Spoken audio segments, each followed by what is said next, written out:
ನಮಸ್ಕಾರ ವೀಕ್ಷಕರೇ, ವಾರ್ತಾ ಭಾರತಿ ಟಾಪ್ 20 ನ್ಯೂಸ್ಗೆ ಸ್ವಾಗತ. ಇವತ್ತಿನ ಪ್ರಮುಖ ಸುದ್ದಿಗಳ ಹೈಲೈಟ್ಸ್ ನಿಮಗಾಗಿ ಇಲ್ಲಿದೆ. ಕಲ್ಯಾಣ ಕರ್ನಾಟಕ ಭಾಗಕ್ಕೆ ಹರಿದು ಬರುತ್ತಿರುವ ಅನುದಾನದ ಕುರಿತು ಉಲ್ಲೇಖಿಸಿದ ಉಪಮುಖ್ಯಮಂತ್ರಿ ಡಿಕೆ ಶಿವಕುಮಾರ್ ಅವರಿಗೆ ಎಐಸಿಸಿ ಅಧ್ಯಕ್ಷರಾದ ರಾಜ್ಯಸಭೆ ವಿರೋಧ ಪಕ್ಷದ ನಾಯಕ ಮಲ್ಲಿಕಾರ್ಜುನ ಖರ್ಗೆ ಅವರು ಟಾಂಗ್ ನೀಡಿದ ಪ್ರಸಂಗ ಯಡ್ರಾಮಿಯಲ್ಲಿ ಸೋಮವಾರ ನಡೆದಿದೆ. ವಾರ್ತಾ ಮತ್ತು ಸಾರ್ವಜನಿಕ ಸಂಪರ್ಕ ಇಲಾಖೆಯ 2020 ಹಾಗೂ 2021ನೇ ಕ್ಯಾಲೆಂಡರ್ ವರ್ಷಗಳ ರಾಜ್ಯ ಚಲನಚಿತ್ರ ವಾರ್ಷಿಕ ಸಾಹಿತ್ಯ ಪ್ರಶಸ್ತಿಗಳನ್ನು ಪ್ರಕಟಿಸಿದೆ. ಹಿರಿಯ ಪತ್ರಕರ್ತ ರಘುನಾಥ್ ಅವರು ಆಯ್ದ 20 ಸಿನಿಮಾಗಳ ಕುರಿತು ಬರೆದ ಲೇಖನಗಳ ಸಂಗ್ರಹ ನಮೋ ವೆಂಕಟೇಶ ಕೃತಿ ಚಲನಚಿತ್ರ ಸಾಹಿತ್ಯ ಪ್ರಶಸ್ತಿಗೆ ಆಯ್ಕೆಯಾಗಿದೆ. ರೈತರ ದುಡಿಯುವ ವರ್ಗದ ಕೃಷಿ ಕೂಲಿ ಕಾರ್ಮಿಕರನ್ನು ಹತ್ತಿಕ್ಕಲು ನರೇಗಾ ಯೋಜನೆಗೆ ತಿದ್ದುಪಡಿ ತಂದು ವಿಬಿ ರಾಮ್ಜಿ ಯೋಜನೆ ಅನುಷ್ಠಾನಗೊಳಿಸಲಾಗಿದೆ. ಈ ಮೂಲಕ ಗ್ರಾಮೀಣ ಜನರ ಉದ್ಯೋಗ ಕಸಿಯಲಾಗಿದೆ ಎಂದು ರಾಯಚೂರು ಸಂಸದ ಜಿ ಕುಮಾರನಾಯಕ ವಾಗ್ದಾಳಿ ನಡೆಸಿದ್ದಾರೆ.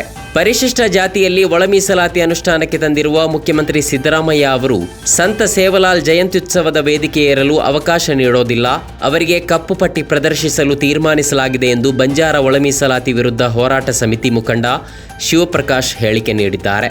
ವಿಕಸಿತ ಭಾರತ ಉದ್ಯೋಗ ಖಾತರಿ ಮತ್ತು ಜೀವನೋಪಾಯ ಮಿಷನ್ ಗ್ರಾಮೀಣ ವಿಬಿ ರಾಮ್ಜಿ ಯೋಜನೆ ಕುರಿತು ಅರಿವು ಮೂಡಿಸಲು ಜನವರಿ 15ರಿಂದ ಫೆಬ್ರವರಿ 28ರವರೆಗೆ ರಾಜ್ಯವ್ಯಾಪಿ ಜನಜಾಗೃತಿ ಅಭಿಯಾನ ಹಮ್ಮಿಕೊಳ್ಳಲಾಗಿದೆ ಎಂದು ಬಿಜೆಪಿ ರೈತ ಮೋರ್ಚಾ ರಾಜ್ಯ ಘಟಕದ ಅಧ್ಯಕ್ಷ ಎಎಸ್ ಪಾಟೀಲ ನಡಹಳ್ಳಿ ತಿಳಿಸಿದ್ದಾರೆ.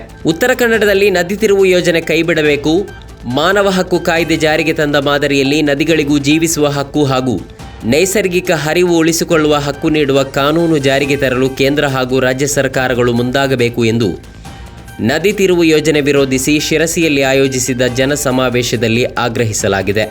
ಗೋರಖ್ಪುರದಿಂದ ಬೆಂಗಳೂರಿಗೆ ಹೊರಟಿದ್ದ ಇಂಡಿಗೋ ಏರ್ಲೈನ್ಸ್ ವಿಮಾನಕ್ಕೆ ಹಕ್ಕಿ ಡಿಕ್ಕಿ ಹೊಡೆದಿದ್ದರಿಂದ ಇಲ್ಲಿನ ಲಾಲ್ ಬಹದ್ದೂರ್ ಶಾಸ್ತ್ರಿ ಅಂತಾರಾಷ್ಟ್ರೀಯ ವಿಮಾನ ನಿಲ್ದಾಣದಲ್ಲಿ ವಿಮಾನ ತುರ್ತು ಭೂಸ್ಪರ್ಶ ಮಾಡಿದೆ. ನಾನು ಮುಂಬೈಗೆ ಬಂದರೆ ನನ್ನ ಕಾಲುಗಳನ್ನು ಕತ್ತರಿಸುತ್ತೇವೆ ಎಂದು ಕೆಲವರು ಸಾಮಾಜಿಕ ಮಾಧ್ಯಮಗಳಲ್ಲಿ ಬರೆದುಕೊಂಡಿದ್ದಾರೆ. ನಾನು ಮುಂಬೈಗೆ ಬರ್ತೇನೆ, ನನ್ನ ಕಾಲುಗಳನ್ನು ಕತ್ತರಿಸಲು ಪ್ರಯತ್ನಿಸಿ ನೋಡೋಣ.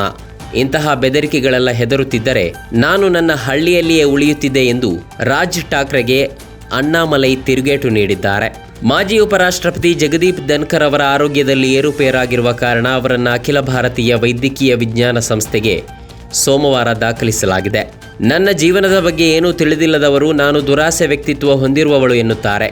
ಹೌದು, ಕಳೆದ 2 ವರ್ಷಗಳ ಹಿಂದೆ ನನ್ನ ಪತಿ ಓನ್ಲರ್ರಿಂದ ನಾನು ದೂರವಾಗಿದ್ದೇನೆ, ನಾನು ವಿಚ್ಛೇದನ ಪಡೆದಿದ್ದೇನೆ ಎಂದಿದ್ದಾರೆ ಬಾಕ್ಸಿಂಗ್ ಚಾಂಪಿಯನ್ ಮೇರಿ ಕೋಮ್. ಸಬರಮತಿ ನದಿ ದಂಡೆಯಲ್ಲಿ ಜರುಗುತ್ತಿರುವ ಅಂತಾರಾಷ್ಟ್ರೀಯ ಗಾಳಿಪಟ ಉತ್ಸವ 2026 ಕಾರ್ಯಕ್ರಮದಲ್ಲಿ ಜರ್ಮನ್ ಚಾನ್ಸಲರ್ ಫ್ರೆಡ್ರಿಕ್ ಮೆರ್ಜ್ ಅವರು ಪ್ರಧಾನಿ ಮೋದಿ ಅವರಿಗೆ ಸಾಥ್ ನೀಡಿದ್ದಾರೆ.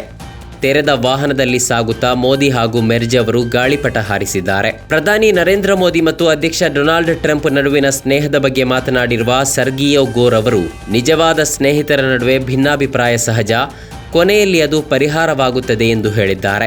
ಮಂಗಳೂರು ನಗರ ಅಪರಾಧ ವಿಭಾಗ ನಡೆಸಿದ ತನಿಖೆಯಲ್ಲಿ ಉಗಾಂಡ ಮೂಲದ ಮಹಿಳೆಯೊಬ್ಬರನ್ನು ಬಂಧಿಸಿ ಸುಮಾರು 4 ಕೋಟಿ ರೂಪಾಯಿ ಮೌಲ್ಯದ 4 ಕೆಜಿ MDMA ವಶಪಡಿಸಿಕೊಂಡಿದ್ದಾರೆ.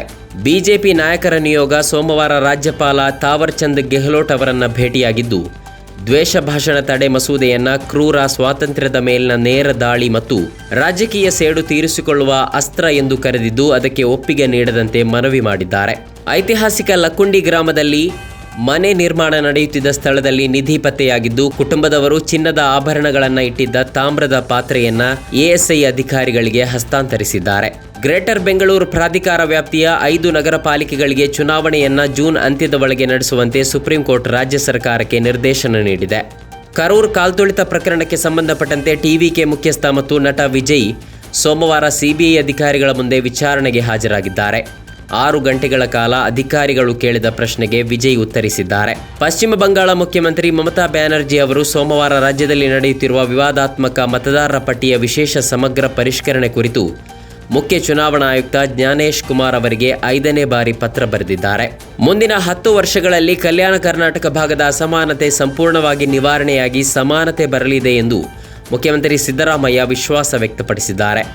ಯಡ್ರಾಮಿಯ ಕೆಪಿಎಸ್ ಶಾಲಾ ಆವರಣದಲ್ಲಿ ಪ್ರಜಾಸೌಧ ಮತ್ತು ವಿವಿಧ ಅಭಿವೃದ್ಧಿ ಕಾಮಗಾರಿಗಳ ಶಂಕುಸ್ಥಾಪನೆ ಹಾಗೂ ಸೌಲಭ್ಯ ವಿತರಣಾ ಸಮಾರಂಭವನ್ನು ಉದ್ಘಾಟಿಸಿ ಸಿಎಂ ಮಾತನಾಡಿದ್ದಾರೆ.